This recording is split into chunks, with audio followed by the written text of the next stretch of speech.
morning, everyone. Welcome back to the Fantasy Points live stream here as we talk about the upcoming 2022 draft class from a fantasy perspective. My name is Joe Dolan. His name is Greg Cosell, the one-man scouting demigod, Greg, I guess we'll call it. Ross Tucker calls you the civilian goat. I think civilian might be limiting you a little bit too much, but it's good to talk to you here on a wonderful opening day of baseball. At least for my team, the Phillies. Well, you're wearing your Phillies hat, so yes. Yeah, it's opening day for them. Hopefully they hit a lot of home runs this year, but that is neither here nor there. Greg, how are you doing today? As we continue our discussion about the skill position players in this class, but also I want to discuss them from a big picture perspective. So if you want to go back and look at our Fantasy Points YouTube page, if you subscribe to that, we had a great discussion about the quarterback position, how your evaluation has changed. Or your process has changed over the last number of years, what's still important, what's not as important, all that stuff. We're going to do that with the running backs as well. And as a reminder, if you want all of Greg's evaluations, and Greg, we are updating our Fantasy Points prospect guide daily. There's more to come. Let's see. I think there's 9 or 10 I'm ready to send you. And then by the end of this weekend, I'm sure there'll be maybe 25 more or so, give or take. And obviously you've watched players and this is what I like about your guide. It's like you have watched players, but you don't consider yourself done evaluating that player.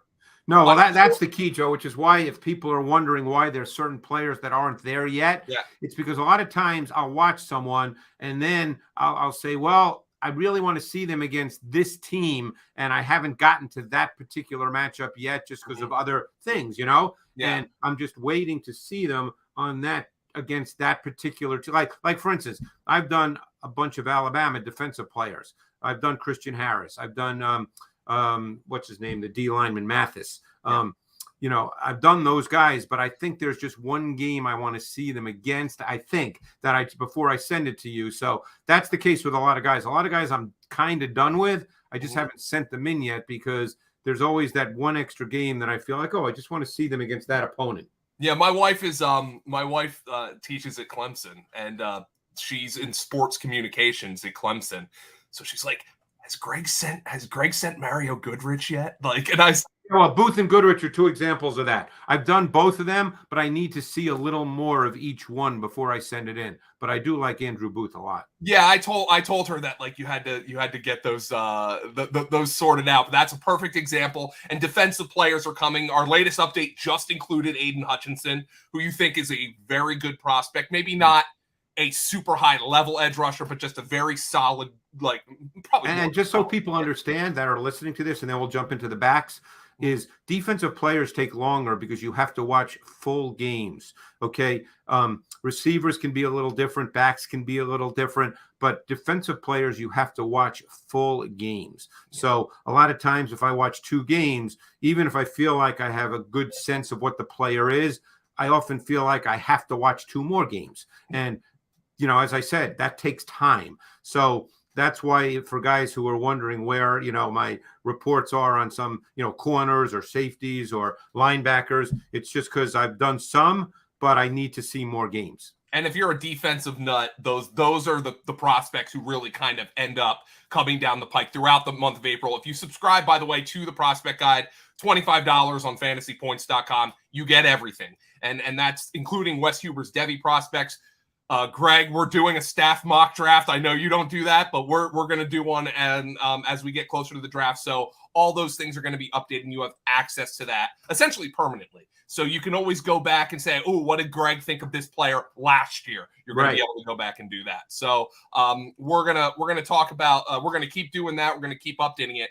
But today I want to get into a discussion about the running back position and the prospects certainly who are in this class.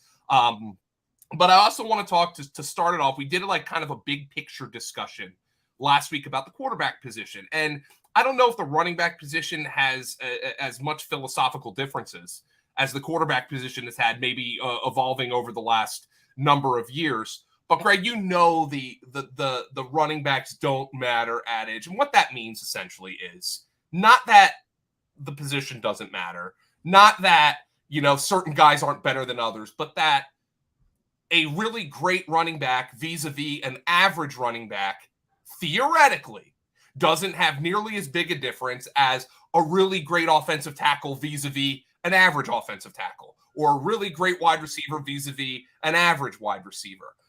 But when you hear that phrase, running backs don't matter, what does that make you think, as somebody who has worked in the league for decades, as somebody who has evaluated this position, and as somebody who has watched the position and offenses in general evolve? Like, what does that mean to you when you hear that running backs don't matter? Well, I think there's a lot of variables there, and that's the thing. All of these things get reduced to platitudinous statements. So if you say running backs do matter, maybe some of the analytics gurus on Twitter say, well, you don't know what you're talking about. And then if you say they don't matter, then others say, well, you don't know what you're talking about. So I think there's many variables. I guess the way I'd look at the position is this, and maybe I'm wrong, is I think there are a lot of backs that you can run if, let's say you're Seattle with Pete Carroll and you want your offense to start with the run game and your O-line is average to above average. There are probably a pretty significant number of backs that you can line up, can run the ball 250 times and gain 1,100 yards. Hassan Haskins would be a great example of that. You just watched him this week. Yeah. Not obviously a dynamic runner, but a big back, can gain hard yards, knows how to run, understood how to follow his blocks, stayed on his path, all those things we talk about with backs. You could probably draft him in the 5th round. He could be your back in many ways, like Chris Carson was for these last number of years in Seattle. So you can do that. So you can get a sustaining back if you're going to give him the ball 250 times. There would be a lot of backs who could probably do that. The question is, if you want your back to be a game changer, okay? And there's not going to be 50 of those backs. So it all depends on how you see your back within the context of your offense. Do you want your back, as seems to be increasingly the case in the NFL, to be a meaningful part of your pass game? Or do you just give him the ball in normal down and distance situations, take him out, and then put someone else in? So it really depends on your concept as a team. We know that Derrick Henry is a great runner, arguably the best runner in the league when healthy, but he does not play on 3rd down. Now, some might argue, because the Titans have gone out of the playoffs in each of the last 2 years, with Derrick Henry only gaining about 60 yards in each of those 2 playoff games and the inability to throw the ball, some might argue that Derrick Henry, no matter what he does during the regular season and how great he is as an individual runner, that his true value to the Titans is really not that great, because when you get into those playoff situations and you've got to throw it and you don't really have a back that's a receiver, that it's a problem. So there's many ways to discuss this without just saying backs don't matter. Yeah. Because backs don't matter until they do matter. Yeah. It's like the ability to make certain throws for a quarterback. When people say, well, arm strength doesn't matter, and arm strength is clearly a relative term, so I don't want people to think I'm talking about just guys that have an absolute gun. I'm not just talking about Josh Allen. Yeah. But arm strength doesn't matter until it matters, until a certain throw has to be made that a quarterback has to make. Now, he's not going to have to make 30 of those a game, but let's say you get into a critical situation, maybe he only has to make one of them, and maybe he can't make it. I don't know. Yeah. But the point is running backs, you can find them, and you can have success with them, Joe, and there'll be guys in this draft, but then if you want a dynamic player, then there's other guys that there are not 50 of those guys. So maybe I want to extend this, as opposed to like individual running backs, to talking about the run game itself in today's NFL. Because, Greg, you are the first person I ever heard, and I've been working with John Hansen since 2009, and you've been on board that entire time.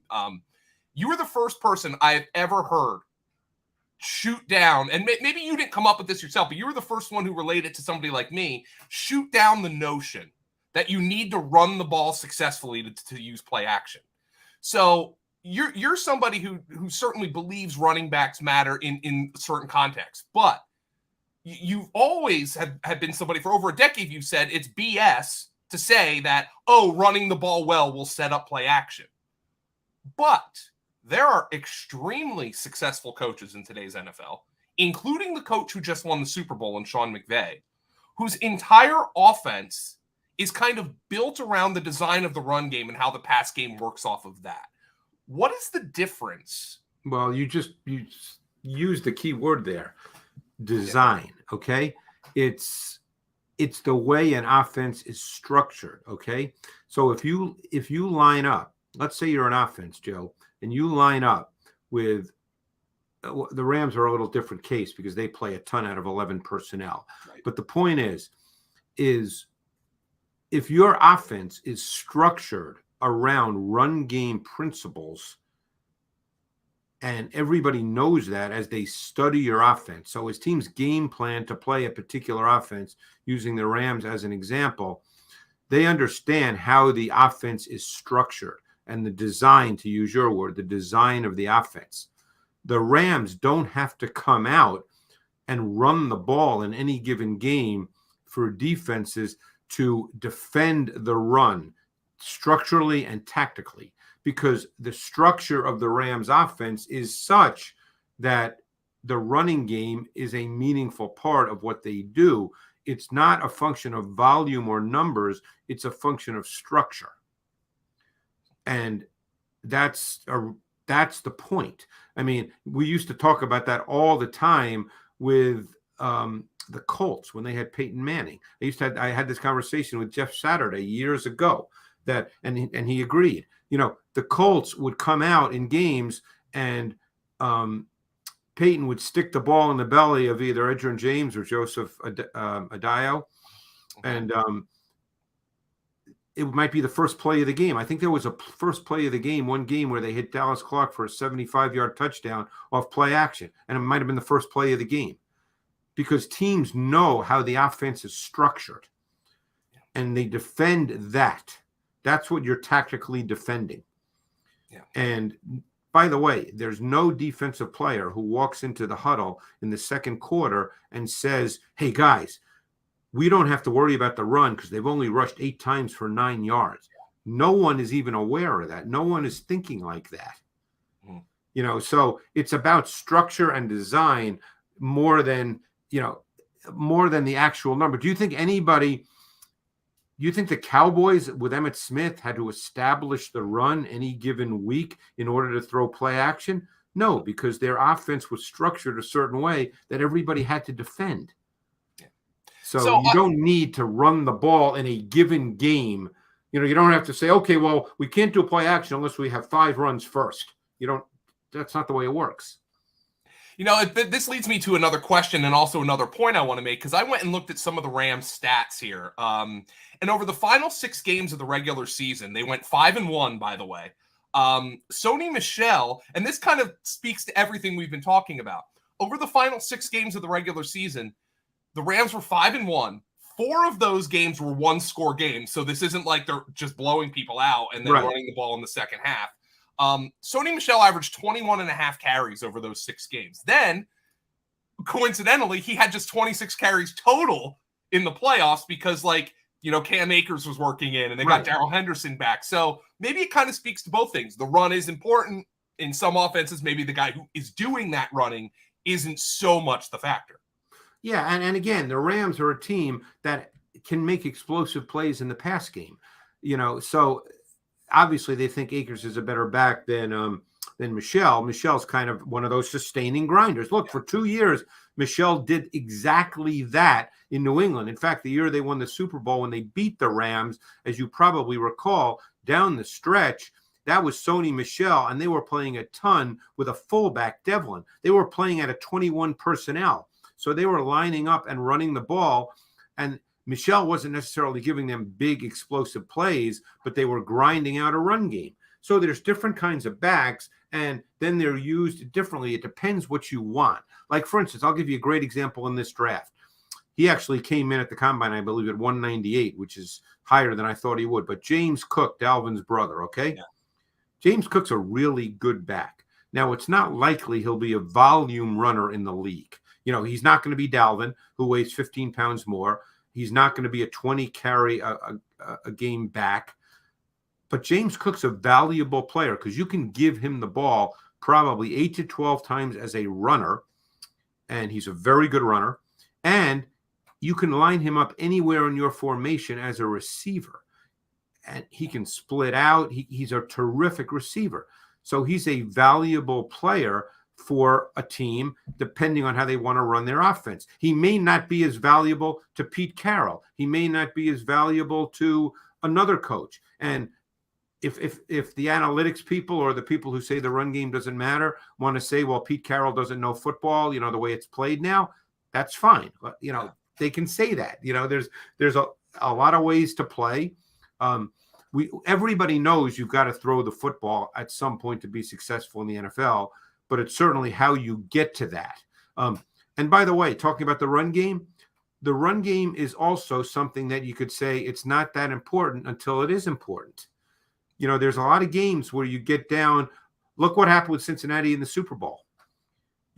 Let's say they could have just run out the clock when they got the ball with 7 or 8 minutes to go, and they were winning by 1 score, I believe. Wasn't it 2016, something like that? Yeah, that was the final. I think it was 16-13.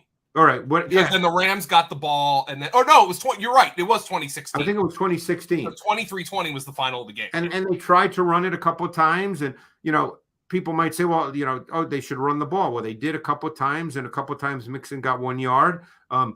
So, the running game doesn't matter until the running game matters.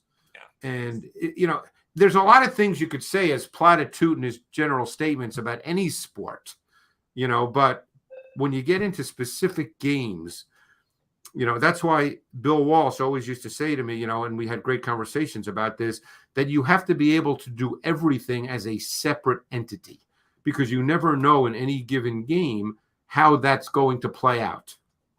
And this leads me to the other question I had because you brought up Emmitt Smith, and I'm sure we could talk about this for hours, but and I'm sure you could answer this in a way that would take forever. But let's talk about the 80s and the 90s, Marcus Allen, Emmitt Smith, Eric Dickerson. Were teams then simply playing what people today would say an inefficient brand of football, or was there something different about that game those years ago where the Emmitt Smiths and the Marcus Allens and the Eric Dickersons and whoever you want to say were just significantly more valuable within the context of that game, maybe because the pass game wasn't as efficient? Well, it's just the way the game was played at that time. I mean, you didn't have anywhere near the amount of 11 personnel packages that are played now. People did not think in terms of spreading the field. I mean, the NFL is cyclical in terms of the approaches and the philosophies. Obviously, philosophies keep expanding. But yeah, people did not think in those terms back then. The third wide receiver only basically came in on 3rd and long in those days.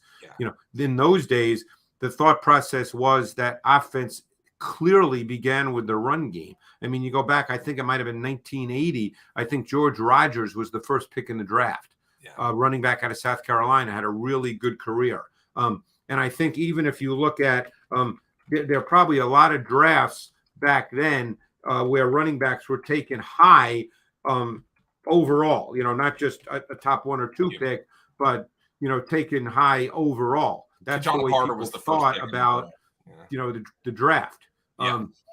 And the position of running back. So, that's here. Bo Jackson obviously was a first overall pick. Yeah. I'm looking. Billy Sims was the first overall pick in 80. Rogers in 81. That's the way people saw it back then. Even Kadana Carter was looking at the first overall picks. I mean, you can go back as late as 1995. Kadana Carter, and obviously his career didn't work out. He was the first overall pick. So people just thought about the game differently. But you could even say when you talk about the Rams, with Dickerson, they couldn't get past the Bears. A lot of teams couldn't get past the Bears, but they were playing with Dieter Brock at quarterback in a playoff game, and they couldn't run the ball at all, and they had no pass game. Yeah. So, just I'm sure, Greg, that's a discussion that we could have for hours. I love. Of course, you could. Yeah. I love the history of that, and because I grew up in an era, and this is me clinging on to it, but I grew up in an era where the stars of the game were these running backs, Emmitt Smith and Ricky. The year Rodgers went 1, Freeman McNeil went 3. Yeah. So I mean, LaDainian Tomlinson was the 5th pick in the draft, by the way. Yes. Turned out that was a pretty good pick. I mean, but just so much goes into it. But now I just want to get to these individual backs. And Greg, when you talk about game-changing backs, I think that's fascinating because you said there are probably teams in this league who would say, James Cook with 8 touches a game would be more valuable to us than Hassan Haskins with 18 touches a game. They might say that. Yeah. But again, it depends on your offense.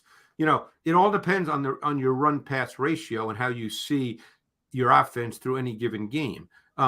It's very difficult to throw the ball in the NFL. Now, it gets down to kinds of throws. Yeah. Obviously, the teams that throw it as their foundation, there's a lot of quick game throws because you have to, because it's too hard for your offensive line. You can't ask your offensive line to pass set with deeper drops for a long period of time in any game because they're not going to be able to hold up because defenses are just too good and too athletic. So if you really want to throw the ball, which a lot of teams do, obviously, there have to be a lot of quick game throws, and which leads into so many other points besides running backs. But obviously, we want to talk about running backs. But there's teams that could easily look at Alvin Kamara. Now he's evolved because of the way their offense has evolved, the loss of Breeze, those kinds of things, where he's going to be a little more of a volume runner, I would imagine. He certainly was last year. It started the year before. So we'll see who they have this year. I don't know if they really want him carrying the ball 300 times a game, but that's 300 times a year, but that's an open question. But the point is, for those previous years prior to that, when they had other backs, Latavius Murray, Kamara is in many ways, people saw him as the prototype in that he might carry 8, 10, 11 times a game, but he was a great, great receiver who could line up anywhere in your formation. James Cook is that kind of player stylistically. Okay, he's not quite as good as Kamara, obviously, and he hasn't played in the league yet, but there are some teams that would view that player as really, really valuable. There might be others that want a back that they feel can carry 18, 19 times a game. And there's multiple kinds of backs that can do that. But based on your evaluations that I have seen so far and I've read so far, and you've sent 16, 17 running backs thus far, which is probably about the number who will get drafted.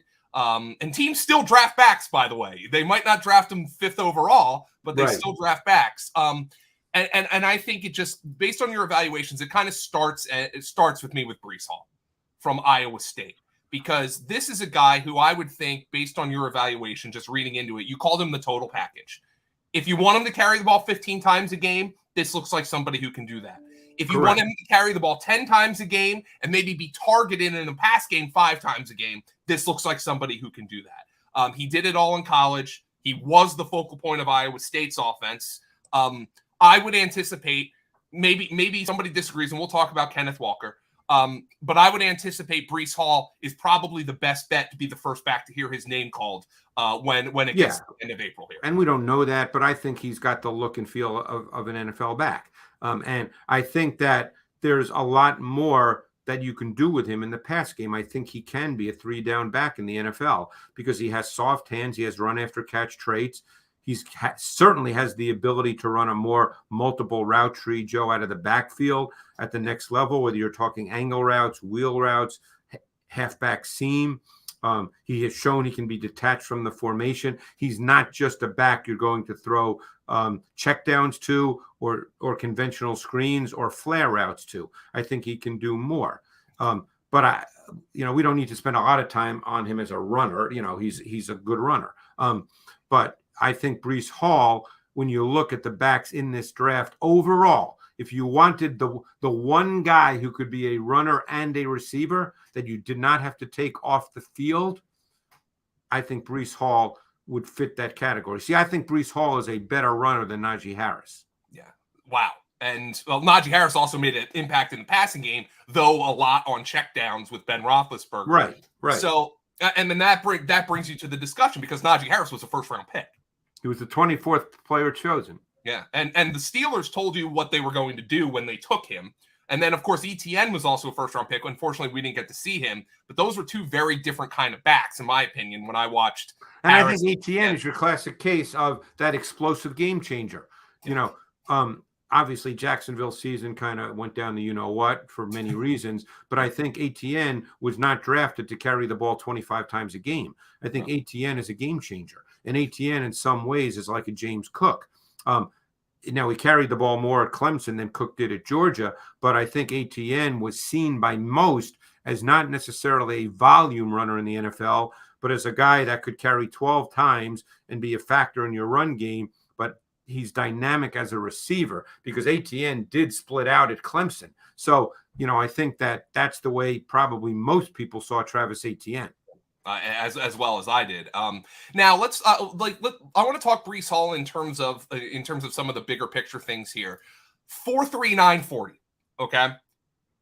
Number one, did that show up on tape? Number two, how important is the 40-yard dash for a running back anyway? Because everybody loves when they're sub 4.4, but some of the best runners in the NFL, and I point to somebody like a Kareem Hunt, ran a 4.6. Yeah, I don't think it's really that important, because think of it this way. How many 60-yard touchdown runs do you see in the NFL? Yeah, I mean, Melvin Gordon had a million of them at Wisconsin. Is that nice? Of course. And would you like your back to be – look, I don't know what Nick Chubb ran at his 40. I think it was pretty good. But Nick Chubb can obviously take it the distance. I mean, Hall, does he play truly to 4.39 when he gets out in front? I would say probably not exactly 4.39, but I would say if you're just talking about the traits, he's very patient. He's got that sort of high level combination of patience and decisiveness. So he's patient, but when he sees it, he's decisive. And there's a smooth, fluid, gliding feel to his running, Joe.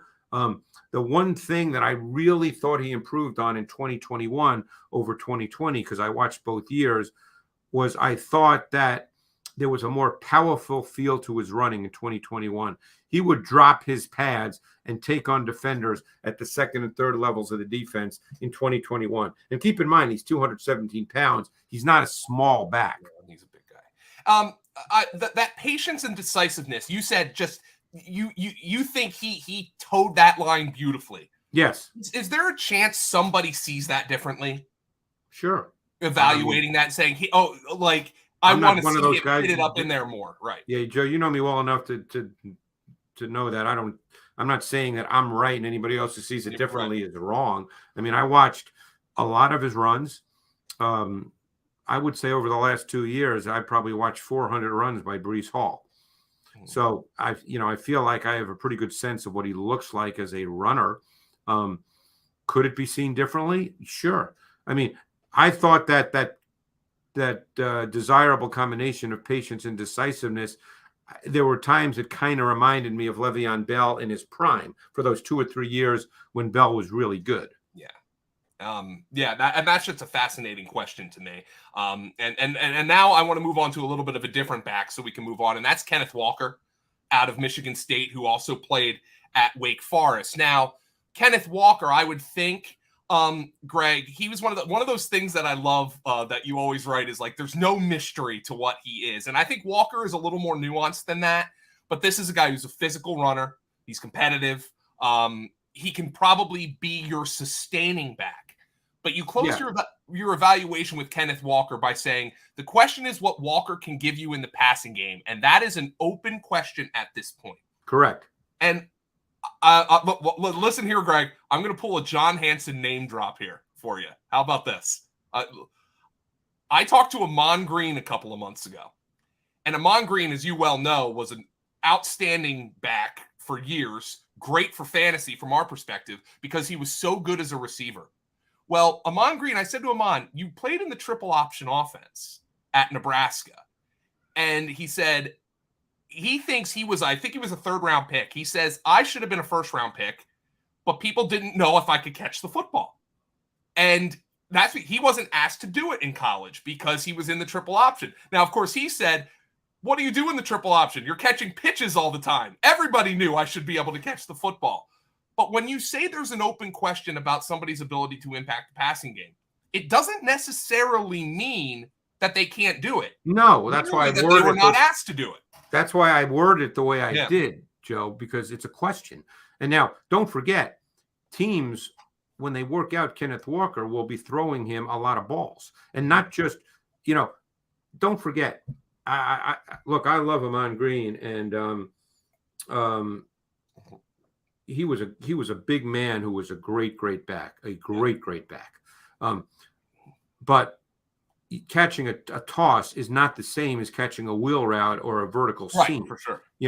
So can Walker catch, screens? Of course he can. Can he catch a little swing route out of the backfield? I'm sure he can. That's not the same as what a guy can give you in the passing game in today's NFL, right? I mean, wouldn't you agree? Yeah, I would totally agree with that. All right, so that's why it's an open question. But as a runner, I think you're right. I think he can be a feature back. I mean, he's by the way, I did not say that there was no mystery about him. That was that's one of your that's a Hassan Haskins evaluation. But I love that he's one of the, like, Haskins might be one of those guys you put it on, you're like, oh, this is what he is. Like, but no, Kenneth Walker's more nuanced than that. Yeah, I mean, he's built compact, low to the ground. He's got piston-like feet. I know you're probably looking at my evaluation. Yes.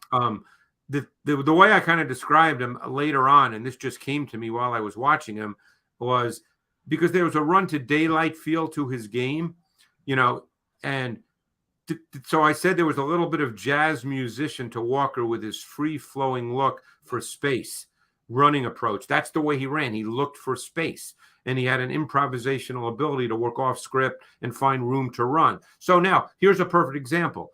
We mentioned Hassan Haskins earlier. Kenneth Walker can do far more things for you in the run game than Haskins. Haskins is a stay on his path runner. He'll give you those 4, 5, 6 yards, keep you on schedule, sustain your offense. Walker can give you explosive plays. So what is it that you want in your offense? Walker is a better back as a prospect than Haskins. So does that mean Walker should be a 1st-round pick? Those are totally unanswerable questions for me. Maybe the analytics experts can answer that. I can't. I'm not trying to be sarcastic. I can't answer that question, Joe. But if I really want a good back and it's important to me, then I'm drafting Kenneth Walker before I draft Hassan Haskins. Yeah. And, I think of Saquon Barkley. Now, obviously, when he was the 2nd pick in the draft, which is another debate. Yeah, and everybody, a lot of people said, what a wasted pick. That's stupid, Yeah, but the guy's been hurt a lot too, so you don't know. But he was also obviously much better as a receiver. I mean, Correct. He did rare things as a receiver when he was at Penn State. But there was also a little bit, in my opinion, of that jazz musician to Saquon Barkley. A little bit of the Barry Sanders, let's look to hit the home run. Maybe that drives Pete Carroll, for instance, absolutely nuts. He's like, there's 5 yards there. Get me the 5 yards. Right. Right.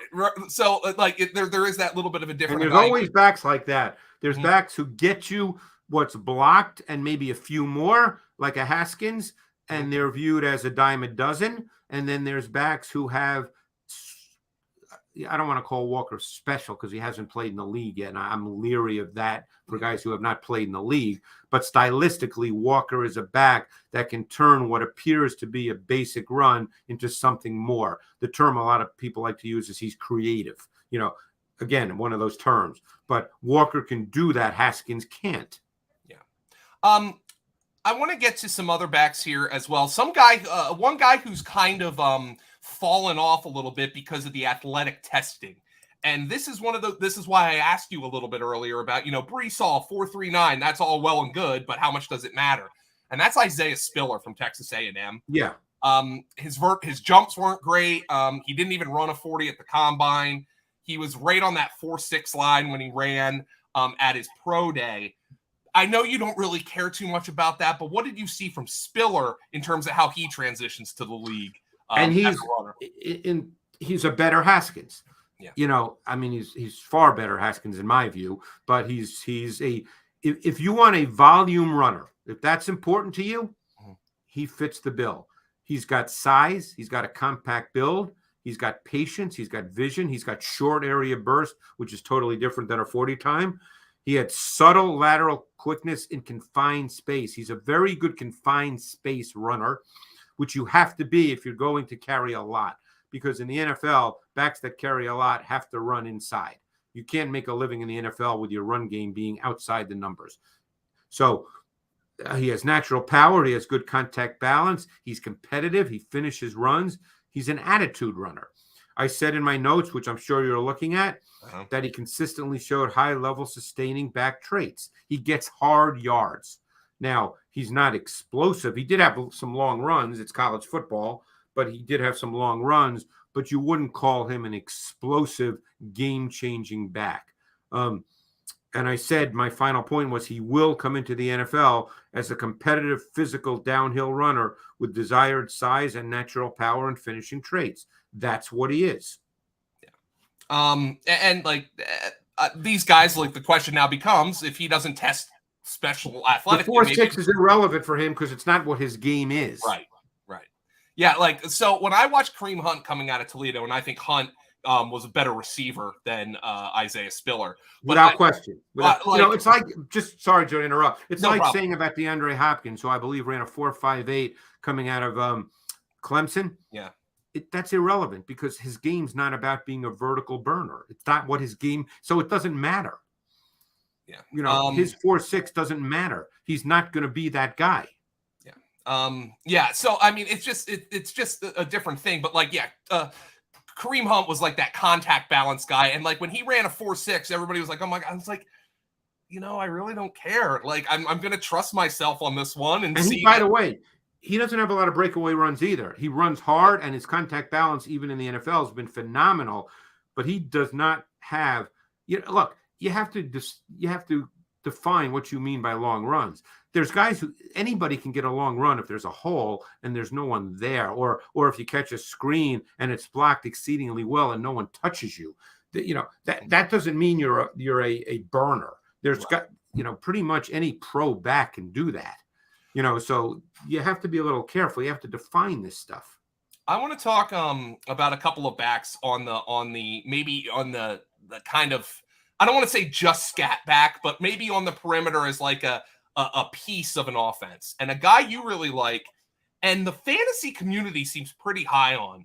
I know our guy Wes Huber's really high on him. Is Rachaad White out of Arizona State, and this is a guy who I think can impact the game in different ways. Now I know Dane Brugler's kind of hinted that the NFL might not like him as much as the Twitterati likes him. But you put the tape on and you see it with this guy. You see it with Rachaad. Yeah, and again, I don't know what that means. I thought he was really intriguing because first of all, he's big. He's not scat back in terms of his size. He's over 6 feet and he's 214. Okay, so he's not a little guy. I think he's a good runner, not a great runner. Okay, but I thought he was a really good receiver. He detached from the formation. He had excellent hands. He can be featured on multiple route concepts, including intermediate and vertical concepts. I think he's, again, then it depends what you're looking for. I don't think you draft him to say he's the guy we're going to give it to 20 times a game. Yeah. I don't think that's what you would do with him, although I think he is a clearly good runner, not a phenomenal runner, but he's a very, very good receiver. And, he does need work in pass protection, so that can be a factor as well. But, it's funny. I thought he ran I thought that as a runner, because don't forget, like I said, he's 214. he won't be, he's a classic guy though that won't be seen like as a special runner. People say, oh, a lot of guys can run like Rachaad White. And that's that same discussion we've had, Joe. What do you want your back to be? Yeah. If you want your back, if you feel like, let me ask you this question. What's Joe Mixon? See, I think Joe Mixon is a feature back in the NFL, but he is. That's the way he's used. I'm a little surprised that he hasn't been used as a receiver as much. And he was a great receiver coming out of Oklahoma. Yeah. Who split out from the formation. So I guess my question to analytics people, and again, I'm not being sarcastic. These are great. I love these discussions. I'm not one who thinks I'm right, others are wrong. Would the analytics people, because you probably deal with them more than I do, yeah, would they think that anybody could be Joe Mixon on the Bengals? That there's 50 guys who could do that? I would lean to yes. That they would think that? Yes. And I could be completely wrong. Yeah, and again, I'm not agreeing or disagreeing with that, but I mean, ultimately, if people believe, that backs are just somewhat irrelevant, maybe that's too strong a word, but obviously I know there's many analytics people who believe that you should never draft a back in the first round, no matter what. Mm-hmm. But yeah, I mean, that's a fascinating question to me, and it's unanswerable. And of course it is. Yeah, like I said, I'm not suggesting I have the answer here, that I have some gift from above that gives you the right answer.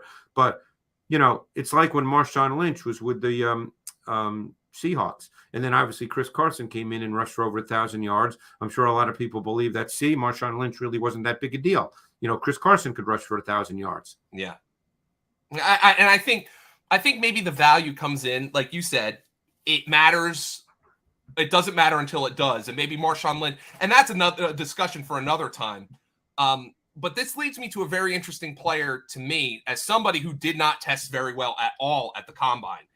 And when you look at his size and you look at the fact that he didn't test well at the combine, I think you might throw this out as a guy who should drop down draft boards precipitously.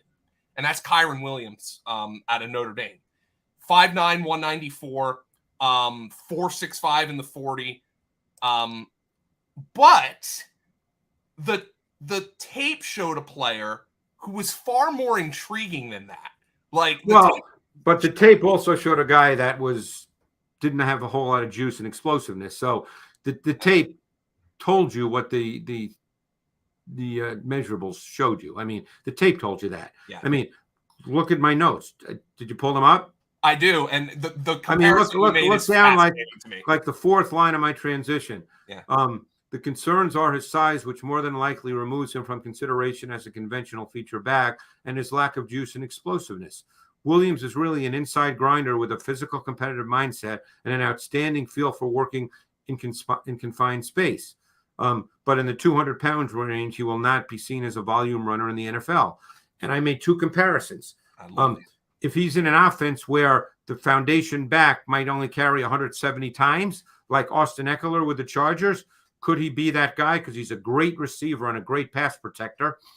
Maybe Williams is that guy, or else he's James White. Because Williams, like I said, great receiver, great pass protector, and people forget James White rushed for 1,000 yards 2 years at Wisconsin. He was a feature back at Wisconsin and has never been close to that in the NFL. No, and yet in his role, you could make the argument James White is a great player in his role. Maybe arguably top 3 in the league for what he's asked to do. You could argue he should have been the Super Bowl MVP. Correct. For in what he was asked to do. And by the way, I look at Kyren Williams and then I look at James White. James White weighed 10 pounds more coming out, but you look at all the other measurables, pretty similar. I mean, James White ran a 4.6. So, I mean, Kyren Williams, to me, when I saw his testing numbers, I thought the tape showed that. To me, that wasn't, oh my God, look at Kyren Williams. I thought the tape told you that. Mm-hmm. And that, to me, James White, by the way, was a day 3 pick. So, correct. And he's been playing in the league for a decade. Kyren Williams is probably going to be a day 3 pick. And by the way, Kyren Williams, because I've heard from people, in the know, that he is he's like James White in terms of just incredible intelligence, incredible savvy about the game of football, even as a young player, the Notre Dame upperclassmen looked up to him because he's just that guy, that he's whatever that is, but the intelligence level is exceedingly high. And so he's going to be that guy. He'll be more like James White. And you know what? He'll probably play 10, 12 years in the league. Yeah. He's just not going to be a feature back. Yeah, and that's fine. And I mean, by the way, from a fantasy perspective, James White's been really good because he catches passes. Of course. They use him in the high red zone. They use him in the low red zone. They use him in those key situations. And so maybe Kyren Williams becomes that. And I see, to me, it's really interesting that you pointed out his football intelligence because, that doesn't often that's a really difficult discussion for me to have because if you don't know these people, talking about their intelligence seems just kind of gross. No, and that comes from people in the know. I would never do that with because I don't know that, but that's what I've heard from people who know. So, I mean, that's somebody who maybe Bill Belichick drafts and says, by the way, James White might have a year left and Kyren Williams can be that guy. So, yeah, right. I'm really and James White, he succeeded Kevin Falk. So they were really good. I mean, that's a role Kevin Falk, who I've met because I think he was in our boot camp years ago. Another super intelligent guy. Yeah. You don't talk about like the football IQ for running backs as much as you do. I mean, for obvious reasons, like a quarterback or a linebacker. But like I think that's a really interesting point and something that you can't really quantify. Well, first of all, running backs have to be incredibly smart. I mean, really good ones. To execute all the things there is to execute, because they have to understand fronts just like quarterbacks do, because they have to understand how to pick up the blitz, who to pick up. They have to get that. And even as a runner, you have to understand fronts based on the run that's called. Joe, think of it this way. If you're a good running team, okay, that you're going to get 8-man fronts. You're going to get extra guys added into the box at some point. You have to understand fronts so what's the last thing you want to do as a runner. You never want to cut back right into an unblocked defender because then he just tackles you because he's unblocked. By your blocking scheme that you don't have a blocker for that guy, okay, which is true a lot in the NFL. People say you can't run against 8-man fronts, which is also – we started out with the whole idea of play action. The 8-man front thing is another big myth because all good running teams run against 8-man fronts. We know that. But as a runner, as a back, you've got to know all this stuff. And then if you're a receiver as well, you have to understand coverages. You have to understand leverage. You have to understand voids and zones. Running backs, if you're going to be a really good one, you've got to be really football smart. Well, Greg, I think this has been a really fantastic conversation. I mean, we could do 20 more backs, and we can pick that up next week. Whatever you want to do next week. Yeah, and we have a number of weeks left to the draft, and we have got you've evaluated over 30 wide receivers thus far, which is so people should go take a look because even when we do wide receivers, which we might do next week, we're not going to get to 30. So people should go take a look because those, as you know, Joe, those are in major detail. I mean, we've got backs who are interesting who we haven't talked about at all. Dameon Pierce, Jerome Ford. And again, I've done all those guys. I've done a whole bunch of backs too. You know that. I've done probably close to 20, haven't I? Something like that. Yeah, Ty Chandler. Like there's a bunch of guys who are interesting that we haven't talked about. But I do like to just kind of start with like the big picture thing. For instance, I really like Brian Robinson. People can. I didn't even mention him. We can do him really quick because Graham Barfield and Scott Barrett love Brian Robinson. And I really like Brian Robinson. That was really interesting to me. And thank God you brought him up because Graham and Scott would have wanted to slap me for not mentioning him. You put this interestingly at the back end of your transition evaluation. He has feature back size and traits, and it would not surprise me at all if some teams had him as the number 1 back on their board. Yep. And what makes him different than like a Breece Hall? Like what if a team has Brian Robinson number 1 vis-a-vis Breece Hall or Kenneth Walker? What are those teams looking for with Brian Robinson? Because you said you think he could be a number 1 on somebody's board. Yeah, he's bigger than both. Mm-hmm. And I thought that just the way he runs, I mean, there's a looseness to his running. He's got light, active feet. You wouldn't say he's purely shifty, but he does show lateral quickness. He's got stop and start ability, jump cut quickness. You saw that this year. I thought this year he ran exceptionally well. I watched all his runs from 2020 because there were only about 90 of them because because Najee Harris was there. I thought that he really had a sense for defensive fronts, for gap fluidity, because gaps change when the play starts. So you have to have a feel for, okay, I'm looking at this front now. It's a 4-3 front, whatever the front may be. But I know from my film study that if I'm running outside zone, it's going to change this way once the play starts. And he just had a great feel for understanding that intuitively, because you can't be thinking about that, Joe. You just have to have that feel, And I thought he had a good feel for the cutback. And he's a good receiver, by the way. I mean, he caught the ball quite a bit. Yeah. So the more I watched him, the more I liked him. And, he's over 6'1", closer to 6'2", and 225. And he doesn't look like that. He's not, in other words, he's not a bulky guy. Would you say he looked similar to Le'Veon Bell, or did Le'Veon Bell look bulkier when he came out? Because he's a big guy too, Le'Veon Bell. Yeah, I think they're built differently, but I think they're built differently. Yeah, he's got those long legs. Yeah. But yeah, I mean, see, that's fascinating to me because keep in mind, I'm sorry to interrupt, but keep in mind that even though everybody thinks of Alabama with Bryce Young, the Heisman Trophy winner, and John Mechie and Jameson Williams, Robinson had the third most first down carries of any back in I guess they don't call it Division I anymore, whatever they call FBS. That level of football. Is that FBS now? Yeah. So only two backs in FBS had more first down runs than Robinson. So that's an offense that was built. People wouldn't, one was Loon Nichols from Central Michigan, and the other was Sincere McCormick from UTSA. Yeah. Whoa, Central Michigan's got the two linemen who are interesting in this draft, though. Yeah, I've done them too. I sent you those guys. Yeah, they were. So, by the way, we get the offensive. Those are my favorite evaluations of yours. By the way, I don't know what it is. I just love to read them. But I'm in the middle of watching right now. Oklahoma defense. They got 4 guys that I'm really studying in detail. So it takes time. I love the offensive lineman evaluations, and I don't think we're going to do an offensive lineman live stream. Maybe we will closer to the draft, Greg. But this has been a great conversation. You'll get this weekend my Bailey Zappi evaluation. Oh, okay. The Western Kentucky quarterback. Yeah. You sent a seventh quarterback. You sent Caleb Ellaby of Western Michigan. Yeah. Who threw the ball to Sky Moore. So we have so you have that connection there. And you'll get Jeremy Ruckert this weekend too. Okay, fantastic. So we're going to get some more skill position players. We're going to get more offensive linemen and certainly a load of defensive players.